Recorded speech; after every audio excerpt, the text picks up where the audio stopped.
Right. Yep, I started recording. Yep. Okay, cool. Thank you so much for joining us. Happy Friday, everyone. I am Rubaiyat Habib. I'm a researcher at Adobe, and I'm really excited to kick off our very first virtual meetup and looking forward to an exciting discussion.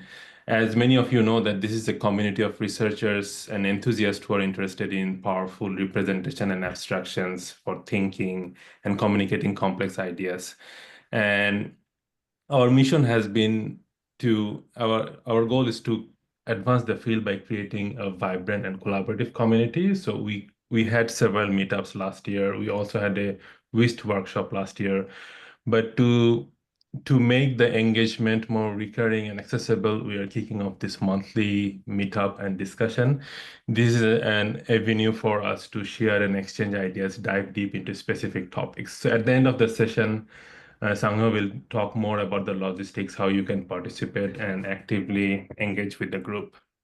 And also, as Sangho mentioned, this meeting is recorded. Today, we have an exciting guest, and it will be moderated by Ian. So I will pass it over to Ian to kick things off and introduce our guest. Great. So we're very excited that you're all here. I'd like to introduce I'm very excited for this presentation myself. I'd like to introduce our speaker today, Damien Masson. He is my colleague, actually. I'm grateful to say, in the Montreal HCI group at the University of Montreal. And he's also an associate academic member of the Mila Quebec AI Institute and an IVADO professor. His research focuses on designing intelligent systems and visualizing information and augmenting digital documents. So some of his recent work, if you were at CHI this past year, includes Direct GPT, which won an honorable mention award.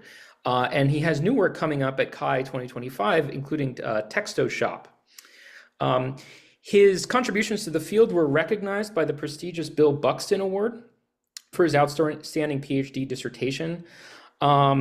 And prior to joining the University of Montreal, Damien Masson completed a postdoctoral fellowship at the University of Toronto and earned his PhD from Waterloo. So without further ado, Damien Masson. Wow. Oh, Thank you sorry. for the Just introduction. Oh, sorry. go ahead. Yeah. Do you want to mention about the Discord? Yes.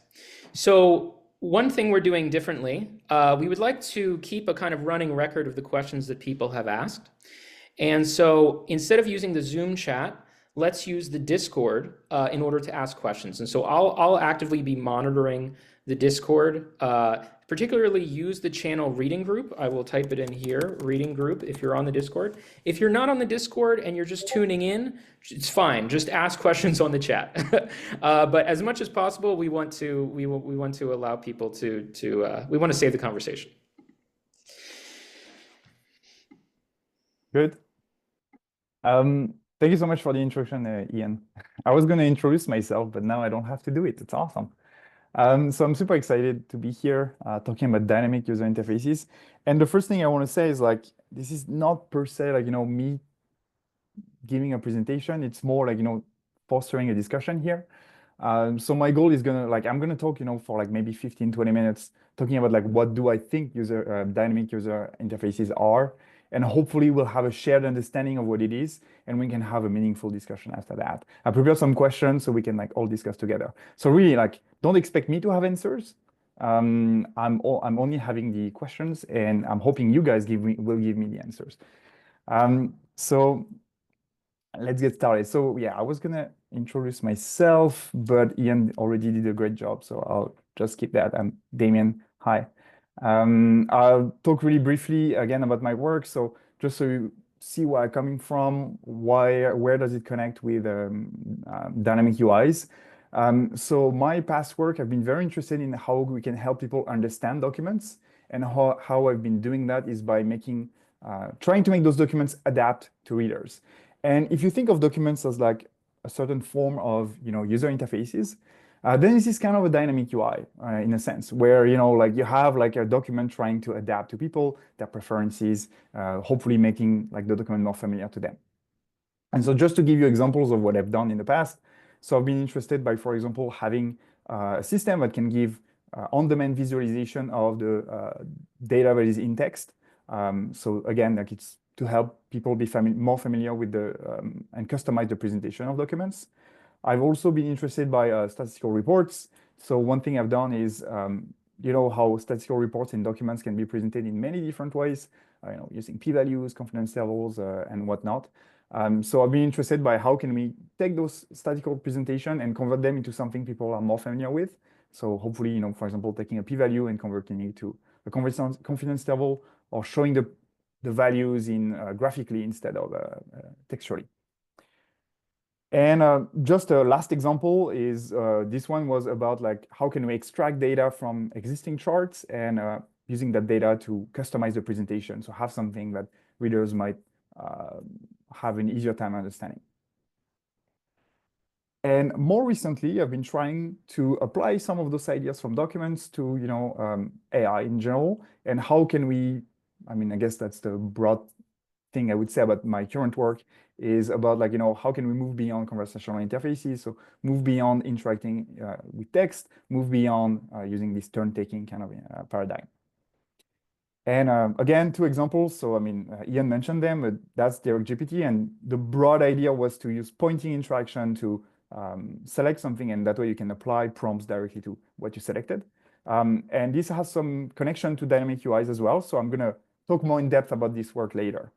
And something that is going to appear at Kai this year is Textoshop. So that's pretty much Photoshop for text. So I was interested by how can we reimagine how you do text editing. And particularly, I was interested by how can we copy, you know, take inspiration from drawing software like Photoshop and apply that to text editing. So, you know, you can take multiple pieces of text, maybe combine them using Boolean operations, have tools much like you would do in drawing software, like to smudge, to fix, repair the text, or even have like a tone picker, just like a color picker where you can explore the tones in a 2D space, or even have layers so you can organize your text, you know, in a more granular way. All right, that's for my presentation. Hopefully it gives you a better understanding of where I'm coming from. And now I want to talk about dynamic UI, because that's what we're here for today. And so first of all, I want to start with a definition, because like while I was reading a lot about like dynamic UI, I noticed that like, I'm not sure there's really a definition that everybody agrees upon on. And even worse than that, I'm not even sure we all agree on the word to describe what is a dynamic UI. So you might have heard, you know, bespoke UIs, malleable user interfaces, or adaptable user interfaces. Or in this talk, I'll talk about dynamic UIs because that's kind of like the word we've been using. I personally do not know if, like, to my knowledge, all those words mean the same thing. We might want to refine that later as part of the discussion, but I'm not sure there is a difference between all those words. At least not clear to me. And my definition is very broad, and it's done on purpose so we can like refine it maybe later. But my definition is like a dynamic UI is an interface that changes in response to user interactions. So the user interacts in some ways, the interface changes. Very simple, and just with that, we can already start looking at, you know, the history of dynamic UIs. And when it's something I should have said, like, don't hesitate to interrupt me, because I'm going to be talking a lot in the beginning, but this is still supposed to be a discussion. So if you see something you want to, you know, intervene on, like, feel free to stop me and ask your question. So yeah, the first thing I want to talk about is a brief history, because what I've noticed with, you know, what we've seen around dynamic UIs recently is it really feels like a recent idea. But from what I know, it's not so recent. Like, in fact, like, I mean, if you use my definition, I would even argue that dynamic UIs are as old as user interfaces themselves. So let me show you a couple of examples of that. So one of the first kind of early example of dynamic UI I was able to find is this idea from 1984. It's called training wheels in a user interface. And the idea was to, so, you know, training wheels, when you learn how to bike, usually you start with a training wheel, then you remove them and you use, like, you know, a big bike, and you can actually, like, you know, bike much faster. Well, this is the same idea, but for user interfaces. So what they thought of doing is, when people start learning about a software, instead of having, you know, the thousands of commands displaying at once, they blocked some features, blocked some UIs, blocked some widgets, blocked some parameters, all of that. So you only have the essential features of the tool. And as you start learning the software, as you start being more comfortable with that software, then those features start unlocking. And to me, this is kind of like an early example of what a dynamic interface is. So of course, it's not generating new widgets, new commands, new tools. They're all predefined, but this is similar, and this is fitting our definition. Another example, so I'm skipping a little bit in time here. I'm focusing only on like few examples that I think are interesting for my point in my story. So this example from 1994, split menus. And some of you might argue like it's not a dynamic interface, but I think it fits my definition quite well. So split menus, if you're not familiar with them, what you can see on the right, that's a split menu. And the one you see in black and white, that's actually the example from 1994. And the one I put on the very right, that's from Keynote. I took that screenshot like this week. And it's just to show you like that idea from 1994 is still very much in use today. And split menus, what they do is they separate, your typical menu so that like at the top, you have the most frequently used commands. So here, fonts. So it's very common in fonts, for example, to be used like this. And what's interesting with this idea is it has been very influential. Like generally this idea of like using, looking at like how people use software and tweaking the layout or the interface to make it easier for people to search or to look for commands. So here I'm going to show a couple of good examples, I would say, of interfaces that use like, the interaction, how the usage, like how people use the tool and adapt the software and the interface in that way. So for example, scented widgets, they're visualization that are overlaid on top of the interface. And they allow you to, like, you can see pretty much what are the most common options, parameters used for each widget. So hopefully you can, using those visualizations, have a better idea of, what is going to be interesting to use or what parameter to select. Adaptable menus. This is one of the first example of like an interface where it's the user deciding how they want to customize it. So here it's pretty much a split menu, except it's not automatic based on frequency. It's the user deciding, oh, I want this one to be in the split menu. Interestingly, in their study, they found that like, people prefer that, this customization, over having something that is more automatic. So I think it already has implication for the dynamic UIs we're designing today. Ephemeral adaptation, very similar to split menus again. The idea is to, when you open a menu, only show the most frequent menu option items and hide, at least show with a delay the ones that you're using less frequently. And again, it's to help you find your commands much faster. And then there's a Patina, who's very, like that work is very similar to scented widgets, except like it's a heat map overlaid on top of the interface. And they also made it so like the heat map could be retrieved from the community. So you can see how others use the tool and maybe discover new commands or new workflows. So those are good examples, I would say, of dynamic UIs. And now I want to give like, a bad example of a dynamic UI. So some of you might remember those menus if you used Word 2000 or 2003. Microsoft Word, they tried to implement something that looks like a split menu, except they did not do it like a split menu. So what they decided to do is organize the menu items based on frequency. And so that means that like the menu items that you use very often, they would be like bubbling up, coming up to the top of the menu. And the ones that you were using very infrequently, they would actually be hidden in an expand menu that you had to click again to find. And so they were introduced in Word 2000, removed in Word 2003. So essentially they were only in like 2 versions of words. They were extremely disliked by people. And one reason for that, we've known kind of for a while. So this is again a work from the 80s where they exactly tested this idea of like menus that like change depending on like how frequent like the item is being used. And what they found is like, okay, if you do just a study, a controlled study of 1 hour, that menu might have benefits. But what they learn is that like when you look at like long-term usage, they found that people really dislike them because they start memorizing where the menu item is and they don't want it to keep on moving. And so that's why they found that like generally like on a longer term period, you would rather have something that is more static, staying always at the same location. So maybe Microsoft should have read that paper. And so now I want to talk about the dynamic UIs of today. So those are mostly, when we talk about dynamic UIs today, I would say it's mostly using LLMs and mostly about generating widgets, which is a little different from, yeah. Damien, can I just ask one question? We have one question from the chat, which was along the lines of what you just said, but there was this interesting question of that Carl brought up of can dynamic UIs be improved by reducing the need for spatial memory or layout? Can they be improved by reducing the need for spatial memory? So again, I don't have the answers. That's something like we should all discuss, I think. Okay. We can table that conversation until later. Yeah, because like one thing I think is really good with dynamic UIs is you can make UIs that are very simple, like very tailored to your task. And so because you don't have 1,000 commands, you might be more okay with like, not having to learn the software. Like you don't have to become an expert in a software that is very simple. So yeah, I think maybe that's part of the answer, but we can discuss it later.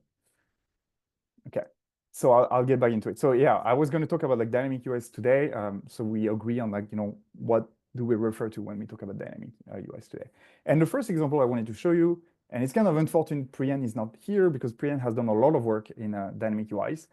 And so his first work in that space was bespoke. And this work is actually very interesting to me because it doesn't use LLMs, and yet it was already like a dynamic UI. And what they propose in that work is to convert command lines into graphical user interfaces. So I'll show the video. I think it's going to be simpler.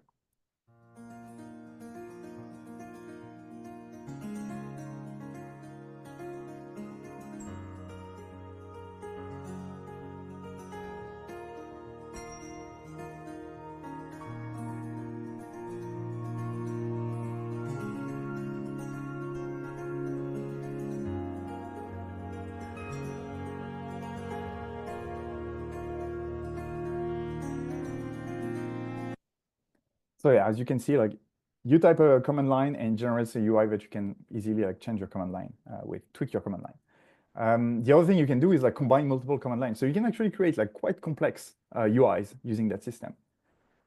Another example, it was when Google released Gemini. One of their demo example was actually a bespoke UI. So again, I'll show you the video. At this point, instead of responding in text, Gemini goes and creates a bespoke interface to help me explore ideas. It's got lots of ideas, it's visually rich, it's interactable.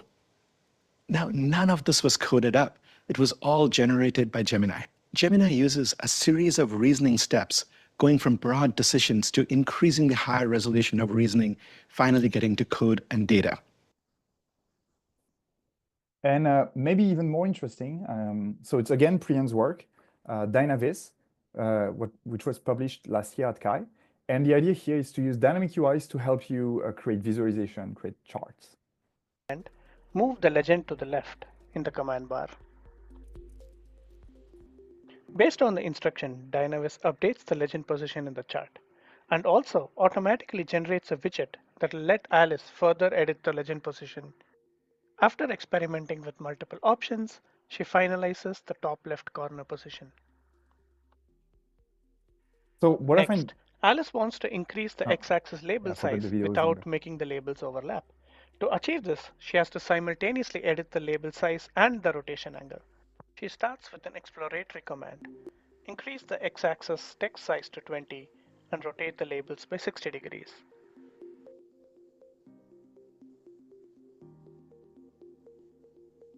Dynavis updates the chart and also presents her with a widget that lets her edit the text size and the rotation angle simultaneously.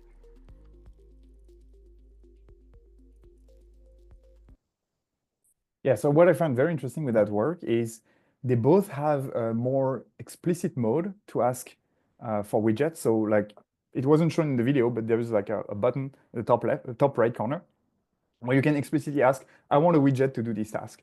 Whereas they also have a mode where you just ask something and it infers kind of a graphical user interface. So you can tweak that thing you asked. So if it wasn't correct from the beginning. So they have both modes kind of in the tool, and that's something we rarely see for what I've seen in dynamic UIs. There's more examples of dynamic UIs. For example, Biscuit is very similar to Dynavis, except it's for computational notebooks. And Spellburst is a tool to help you generate art using code. But the interesting thing is they generate like a UI based on the variables that are in the code. So you have a bunch of sliders and you can tweak, the variables in the code, and that allows you to iterate on the drawing, the art, without having to, reprompt the LLM. But if you've noticed something with all this work is all of them, and maybe that's part of the dynamic UI definition, I don't know, but all of them generate widgets. And kind of the only work that I know of, maybe you know of some, is my own work, DirectGPT, where we looked at like generating not only widgets. I mean, we do not generate widgets, but we generate tools. And I can give you a live demo of that. So I have the tool there. Okay. And so in DirectGPT, as I explained before, maybe I should zoom in up. As I explained before in DirectGPT, the main thing in DirectGPT is you can select something, and then you can apply a prompt to that thing you selected. So red to blue gradient, for example, up, an R, which should still work. And it should modify the only the selected petal, because I selected it beforehand. Okay. And the interesting thing is, now that it has done that, the system inferred that like, oh, this was a command, but like it could become a tool. And it saw that like there was one parameter. It was like because I selected the petal, and that was the action. So now it generated the tool in a toolbar of commands, and I can just select the tool, and much like I would do it in Photoshop, I can now apply the tool to another petal. So I don't have to reprompt the model, right?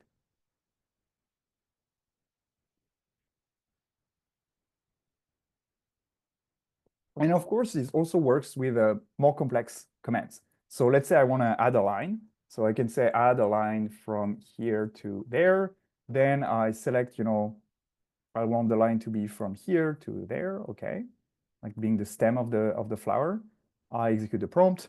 So it's going to add the line for me. But it's also going to figure out that like, oh, this is a command that has 2 parameters. And I can generate that in a tool again. So here I select the tool. And now if I click twice, it's going to generate a new line. And we could keep on going like this, of course, and maybe recreate Photoshop. But it's just to show you like a dynamic UI that generates tools instead of widgets. Okay, let's get back into the presentation. Okay, so that's it. That's the end of like my little presentation of what I think is a dynamic UI. Hopefully that's meaningful, and it's going to be helpful to help you understand what I mean by that, and we can have an interesting discussion. I prepared a bunch of questions. So I've been thinking about dynamic UIs for a bit now, and I have some open questions, and I'd be really curious. Like I put some of my thoughts, and I'd be interested to hear what you think. So I don't know how, Ian, you want to do this. Should I just go through my questions, or do you want to? Yeah, I think you can start us off with your first, because I know you have like a first framing device here, and then we can discuss. We should answer some questions about that, and then we should go on to the next one, and then answer some questions. We should go back and forth in this way, because you have several slides about questions. Yeah. Okay, sounds good. So I guess the first thing I observed with dynamic UIs is we kind of have a tension with how we've been designing software so far, or at least what we know of how people build expertise in using software interfaces. So what we know from how people become experts when they use an interface is they learn a lot from the interface. So I showed you the work that showed that, like, people remember the position of the menus, and they know exactly what to look for to find that option. They also build some kind of special memory by having some landmarks in the UI. This all builds expertise. And it's unclear to me how we can conciliate this with UIs that keep on changing. Maybe it means that like the UI shouldn't change all the time. Maybe we should change only, be created once and then stay static so people can become expert at it. I don't know. I'd be interested to hear your thoughts about that. So now I'm going to stop talking and I'm going to let you discuss it. Yeah, so if anyone wants to speak, just respect everyone else's turn. But I think it's easiest to just either post your type your question in the chat in the Discord ideally, and I can then voice it, or you can just unmute yourself and speak.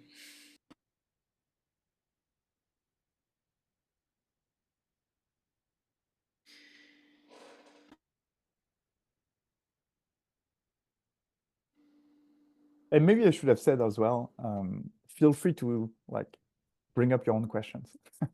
Like, again, it's a discussion. It's not me giving a talk.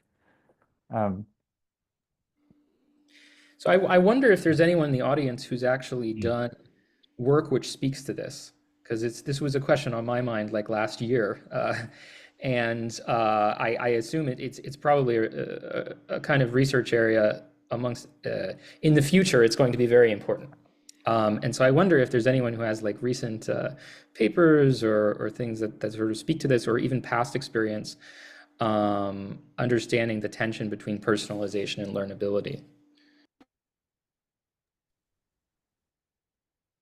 Hi, I don't necessarily have a paper on this or work on this, but I think it's probably like it depends kind of question where it's like it depends on the user's goal. Like if they were to just have some very like some tasks that they want to accomplish very fast and they don't really care about like how it's done, then perhaps like a personalized interface that is like good for that task specifically might be great. Whereas if they want to be, for example, they're a creative professional and they want to actually perfect their craft, it's kind of like those experts where they just fly over all of the keyboard shortcuts and commands. And in those cases, perhaps it's going to be like an initial personalization where they have the ability to like tweak it as they go, and the learnability kind of just comes in from that. Yeah, that's a good point. Yeah, like whether it's like recurring task or not, right? And that kind of decides whether a user wants to learn where all these menus and things are. But I wonder, Damien, like on that at the bottom left, that graph that you have, is it referring to like people, like at which point people became an expert, and like is that what it's kind of what that graph is about? Because I assume that maybe, you know, if the system is intelligent enough to infer whether a user has just started learning to use the user interface, or there might be a phase where, you know, as you were saying, like people have already memorized where all these menus are. So there might be certain phases, right? And then perhaps that could be leveraged to avoid Yeah. people becoming agitated by, I don't know. Go ahead. Yeah, I was just gonna say like that chart is I mean, I don't want to, because I didn't read that paper in a very long time, but my recollection of that chart is it's modeling how like, you know, you're going to become an expert. So like at the beginning you start very low and like, you know, it's kind of like this, then you're going to reach a ceiling of performance, but it's for a specific feature and for a specific interaction technique, or like pointing device, or, you know, so they're saying, for example, in their paper, but like if you switch pointing device, you might have to start over, or if you switch a different feature or method. So this is to be repeated per the number of features in the tool, pretty much, if I remember correctly. So we have two messages in the chat now. So first of all, Carl asked an interesting question here. It depends on if the personalization is just for you or is meant to be shared, I assume, with other people. And he mentions that this seems parallel to language development. Maybe he means how language develops. I don't know what your thoughts are on that. Well, I was going to say, like, I mean, language development, I'm not sure, but this is something I was going to talk about next, is, you know, what should trigger a change in the UI? And this is part of a kind of a larger design space I've been trying to build. Like there is this question of like, you know, should the UI be like dynamic based on user input, or should it be, you know, community input? Because we could imagine that like, you know, a community of users come together and they keep on using the tool, and the tool updates, and then like they can share their modifications of the tool to others, and this is how it's updating. So I don't know if this is really the question, but I think like community augmentation of dynamic UI is interesting. And this is something that has been kind of explored by, you know, previous work like Patina, where they showed, you know, overlays generated by others. So yeah. Leslie asks, she wonders if there has been a survey of how people conceive of tools and being resourceful. I can also Yes. add a little bit more context. Yeah, thanks, Ian. Yeah, I was really curious about this idea of like personalization, learnability. Because for me, when I think about these tools, I mean, yeah, we're obviously like talking like a graphical UI perspective, but I think about it in like the Nicole McLaughlin sort of like fashion industry, kind of, wearing an accessory that can serve another purpose. So yeah, I'm curious like if yeah, like a very general sort of exploratory kind of questionnaire into, how people think about the apps that they already use and how they're being resourceful in different ways, like maybe more like folksy ways, how that could potentially inform the research that we're doing here.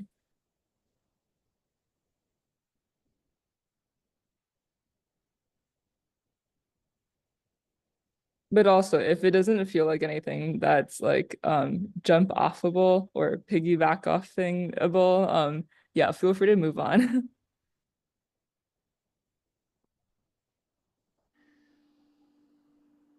We have quite a few we, we have quite a few questions. I do feel like it might be nice like you did, Leslie, to have people speak in their own words, because sometimes in text it seems very vague to me, honestly. So Brian, I don't know, Brian, if you want to pass, it's fine. Brian was next on the list here. Brian makes this point that personalization comes when the default is not enough. Say here. What about Jesse? I don't know if Jesse wants to speak. Yeah, I would be happy to. I'm just trying to get my camera set up. Apologies. Oh, no problem. You don't need to. Yeah, no problem. Okay, cool. Well, one thing that I think is very interesting here is that I'm thinking about this more from a standpoint of tool design than tool use. So if someone is creating the tool, it seems like being able to personalize is especially important at that point in time, as evidenced by the flower example from earlier, from Damien. But specifically, what I find interesting about this is that if you're trying to help someone else understand why you made a tool a certain way, or guide someone through a tool that you're making that's very specific to how you think, then maybe, just maybe, it would be useful to walk someone back through the creation of the interface in the order in which tools were added to it. I think of, for example, the Russian formalist narrative concept of Fabula and Suzette, that there's one order in which the story literally happened, the villain did the bad deed, these things led up to it, etc., versus the order in which the detective finds out that those things happened, the order in which the people reading the story find out that those things happened. And so considering those two orders in terms of conveying rationale, conveying usefulness, etc., might be kind of interesting in terms of communication. Oh, that's interesting. So are you saying like we should like try to like resurface, like really show like how the tool was built, like, so we can like see how each tool were introduced?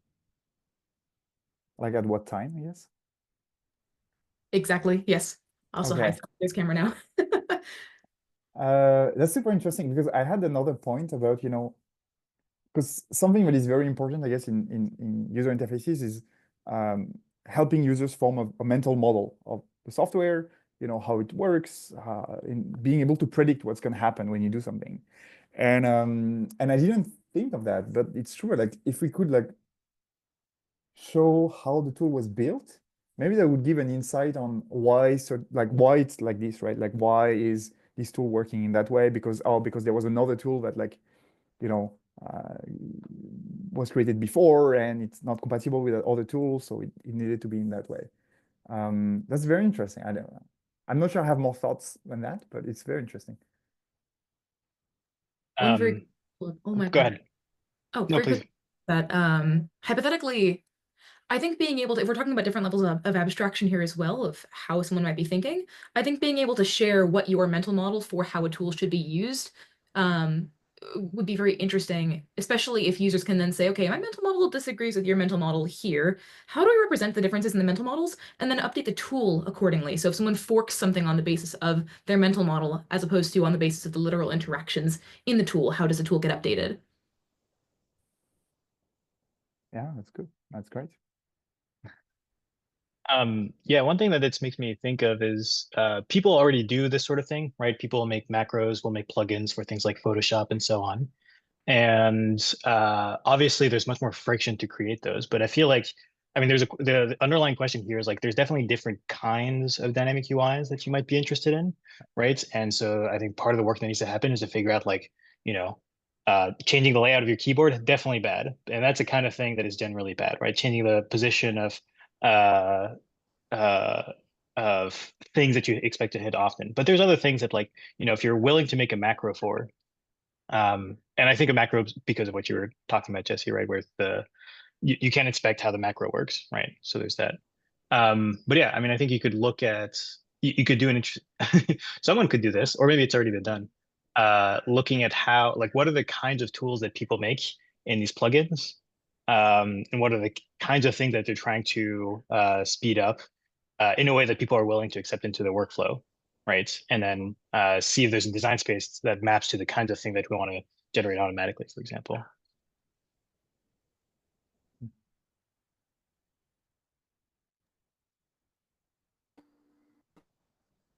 It seemed we- sorry.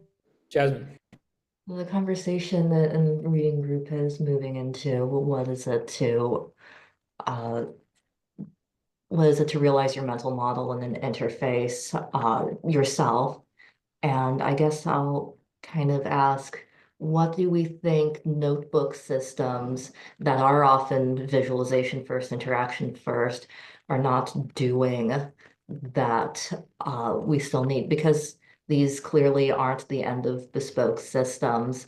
They're something that's very difficult to get novice users into.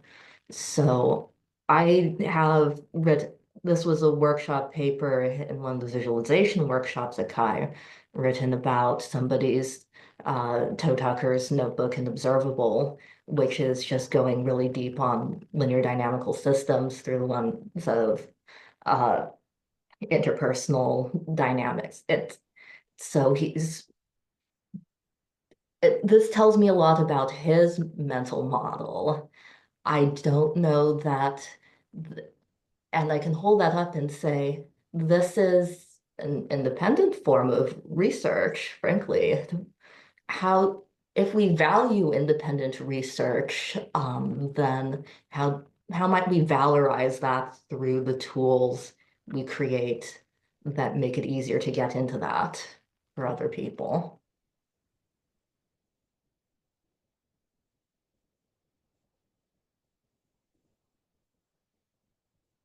There is an interesting discussion happening in the chat. So there's an interesting line between. So it's great. So there's a discussion in the chat, and I think also Damien, in the interest of time, I don't know if did we enter this question, how to help users predict? I know you went to this next slide. I think we're already discussing it. Quite involved. Yeah, I don't know. I've been very like, when I see something somewhat relevant, I'm moving my slides. I see. I have more, but I mean, I don't know. We don't have to go through all of them either, and I'd rather like people come up with their own questions. Does anyone have a question for the group? Because I can voice one.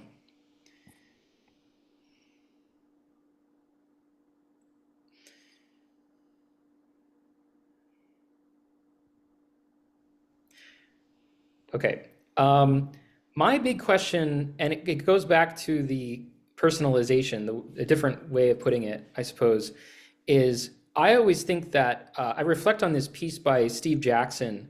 I think it was presented at Kai 2015, which was around the role of standards and how it's standards and as innovation, and how standards can be productive. Which is an interesting thing for all of us to reflect on. Standards help everyone communicate. And so when you start to go to dynamic UI, it impedes that. And what I always wonder when we learn about these new buzzwords, a lot of this can become buzzwords. Gemini has bespoke interfaces. I always wonder, where should we not do dynamic UI? Like, where should dynamic UI, that's almost a more clarifying question for me than where should we add dynamic UI? Is like, where exactly is dynamic UI not the right thing to do at all?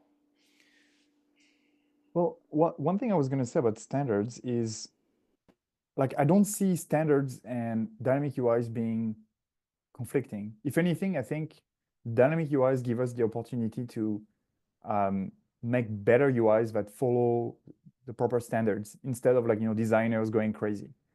And here I'm thinking about, signifiers, for example, like signifiers are a standard that people have learned, like we know that like when there's like 3 dots, that means probably that item is draggable, or we know that like, when there's like a shadow, it's probably a button and it can be pressed. And I think like dynamic UI can just learn from like the best practices in designing UI and make a very standard interface.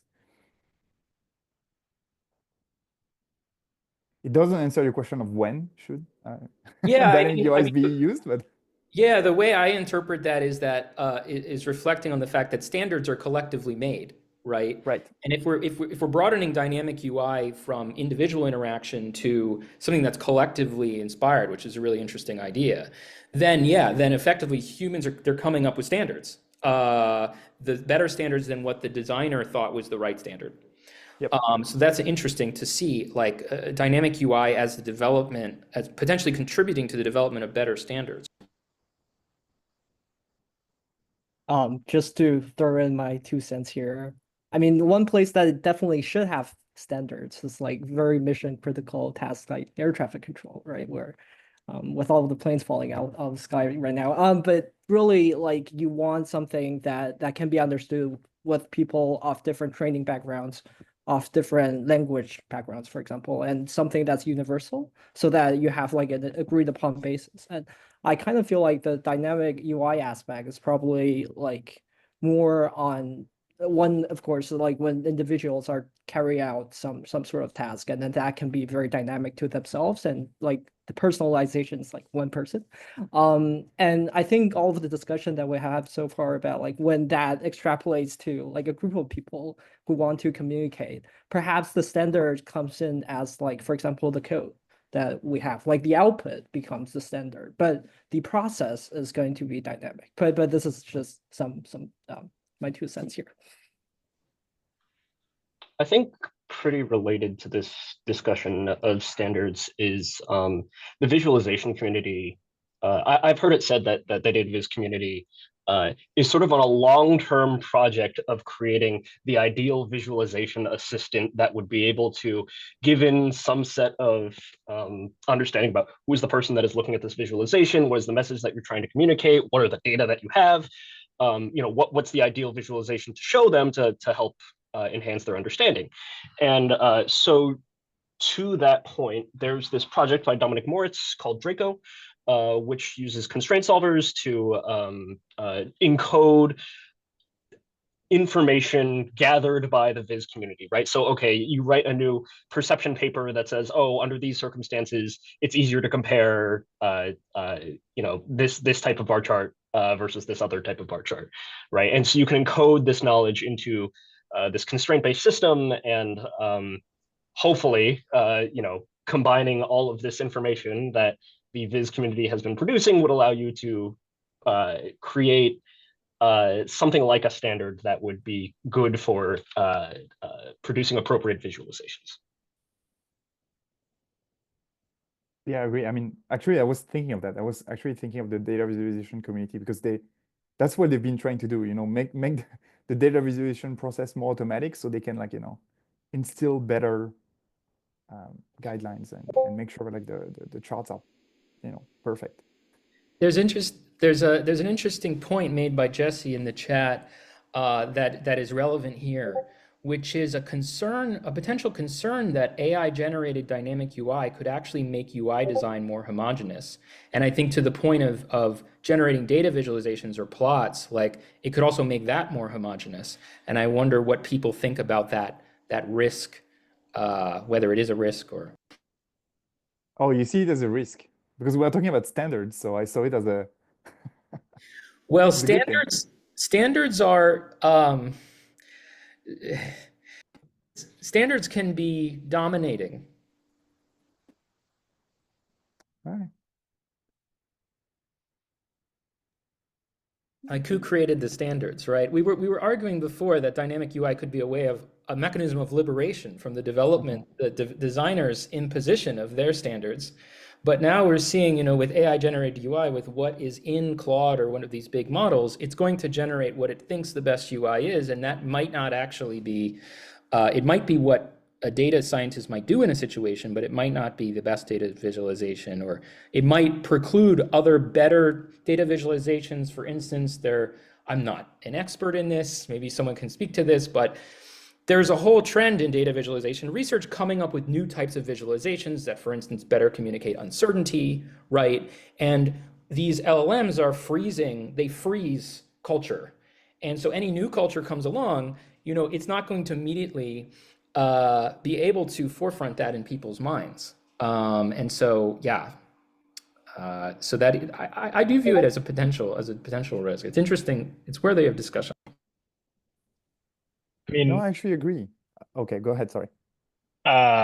one thing I've noticed is a lot of these, what we might think of as dynamic UI systems end up with combinations of drop-down menus and sliders, right? Just because that's kind of the easiest thing to generate. It's the easiest thing to map to.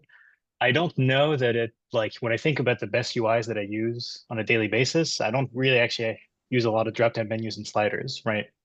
And so I think the easiest thing to generate is definitely not necessarily the best thing for the task, especially as you get to more interesting tasks. So,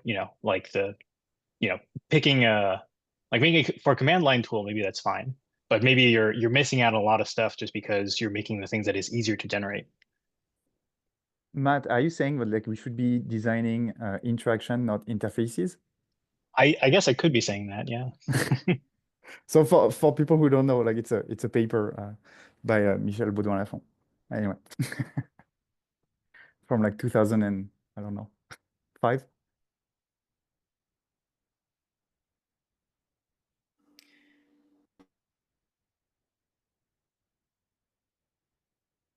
I don't know, Matt, if you wanted to, Matt Bremer mentioned that this is a problem. This is an active known problem in the Viz community. What is the fact that all the visualization are starting to look the same, or? I would just add that the visualization recommendation models are trained on a lot of standard statistical charts. A lot of the work that went into Draco is experiments that are comparing variants of those standard statistical graphics. So anytime you want anything bespoke, it's not in that knowledge base. So you can't recommend things that are maybe ideal for that task.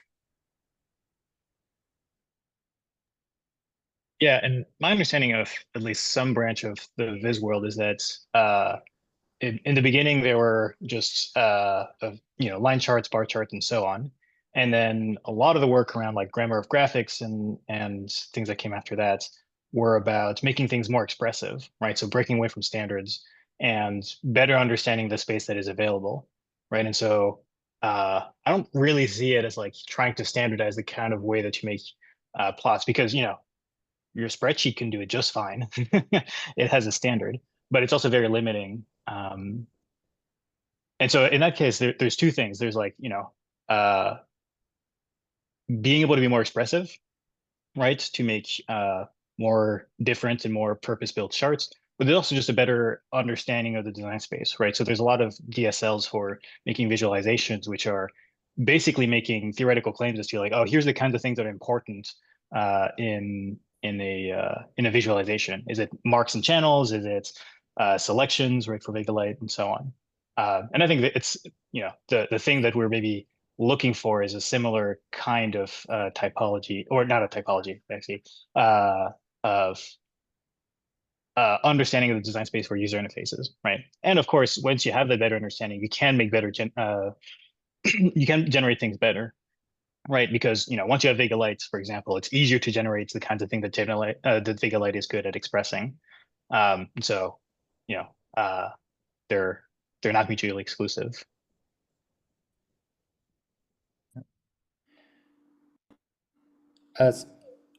Maybe a last question. Sangho raised a good point in the chat here, which is where do we why AI? Does AI enable us to add something new that we weren't able to do before? And why use AI for dynamic UI generation? I don't know if Sang-Ho, you have some thoughts on that. Yeah, I guess yeah, that's that because right now at the moment when I think about it, it's the flexibility and also the speed at which it can generate components to perhaps like catch up with our speed of thought, let's say, right? Because our thoughts are constantly like evolving and changing. So if AI can quickly generate these UIs or representations, then our thoughts don't like evaporate, and we can continuously um, kind of augment our thinking, like a thoughts. But yeah, I'm curious to hear other people's thoughts if they have any comments. And Damien, because you're trying to have this like separation, right? Like dynamic UIs of today, and whether that has kind of been something that you thought about as well. Yeah. Yeah, I mean, I personally think that a lot of the work we see with the LLMs nowadays could have been done without LLMs, but maybe would have taken longer to prototype. So I agree with maybe Bespoke, for example, is a good example of dynamic UI, and it doesn't use any LLMs, and it's fine. So it's unclear to me. Yeah, I guess LLMs just make it easier to prototype. But I don't think like some of the ideas we're seeing, like Dynaviz, I think could have been made, with traditional NLP probably. Maybe wouldn't have worked as well, but I don't know if that's the point you're trying to get to, or. I think one last point, because I do want to be respectful of time. Jeff mentioned that most of this work is really localized to a specific widget, specific part of the interface. And as we go forward, maybe what AI can help with, I mean, he didn't say this, but maybe what AI can help us with is the more broader changes. As you have software agents that generate software, like I wonder to what extent do people want a dynamic UI that is the whole sort of the whole interface, right? More top-down vision of dynamic UI, and exploring that maybe through Wizard of Oz techniques or something would be quite interesting. So in out of respect for time, I know Sang-Ho, you want to mention something. I think Damien, please lead us out. If there's any kind of closing statements you want to make, questions that you want to leave us with, please do so. Well, I can just quickly go over the other questions I had, and maybe that's a discussion I can keep on like happening on the Discord. I was going to ask you guys how much control should the user have over the UI? Because as you seen in the example I showed, some options like you can only have the human decide everything, where the menus are and stuff, but you can also have like the AI decides everything, and you can have something in between. Where like the AI suggests multiple UIs and the human decide. Like we can think of like a range of ways to implement this. So I think that's an interesting discussion point. Another thing I was going to ask is what should trigger a change in the UI? So I was thinking like we always talk about like user input. Could it be also based on context? So maybe the app is on a smartphone, then you have more touch-based interaction, those kind of things, or it can be based on the community or those kind of things. That was one of the question that was inspired by like a discussion with Rubaiyat. But what does it mean for us as designers of software? Like what does it mean to develop a dynamic UI? Does it mean we do nothing and we just like leave the LLM to generate everything? Does it mean we give LLMs some kind of predefined changes, or like we give it boundaries? Like it's not clear. What does that mean for the designer? And then I had a bunch of questions, like what, why, when, where should we use dynamic UIs, all that. So yeah, that's it.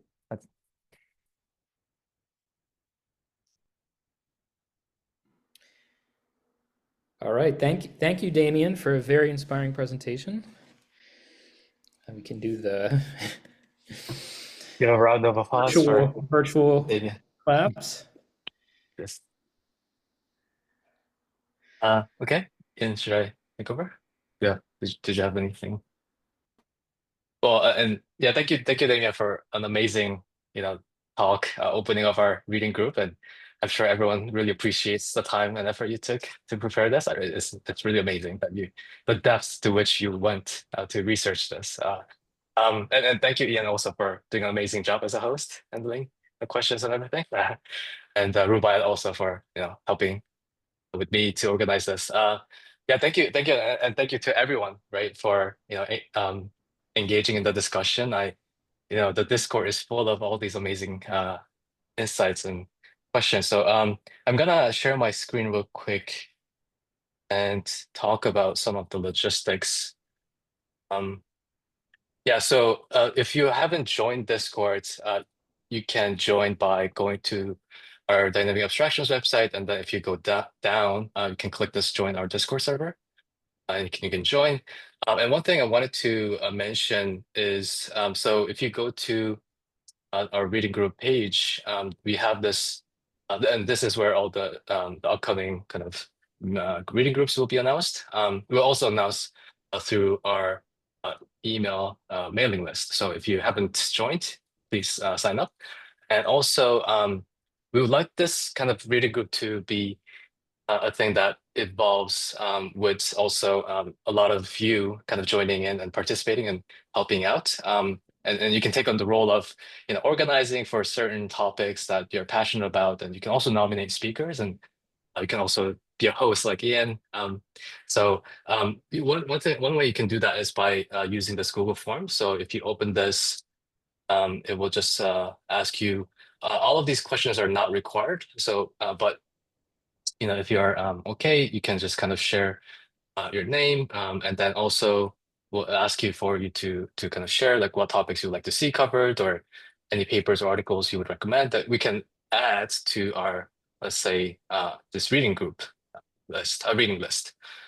So, and also like any speakers you want to nominate, and if you're also interested in kind of contributing as a speaker or a moderator or organizer, please do so. And also, this is our first reading group, and we recorded, and it seems like it went fine with everyone being able to still contribute through the Discord channel. But if you have any thoughts on like how we can improve, please also share that here. But yeah, just the high level comment is really that like we want you guys to be involved and really contribute. It's not just going to be the existing set of us organizers or speakers. So please contribute, and please share your thoughts, and we're going to be checking those responses, and you can take a more active role helping us shape the path. So and with that, unless anyone has a quick comment or something to say, just give 5 seconds. Anyone to chime in or no? Okay. Well, thank you so much. Rubaiyat, do you wanna? No, I just wanted to say thank you so much, and we'll see you next time. I'm looking forward to the next one. I think this was fascinating. I also like how participants actively contributed to the conversation. This is fantastic. This is the type of things we'd like to have from this community. So thank you so much, everyone. Yeah. Thank you so much, everyone, and Thanks, everyone. have a great rest of the day and great weekend.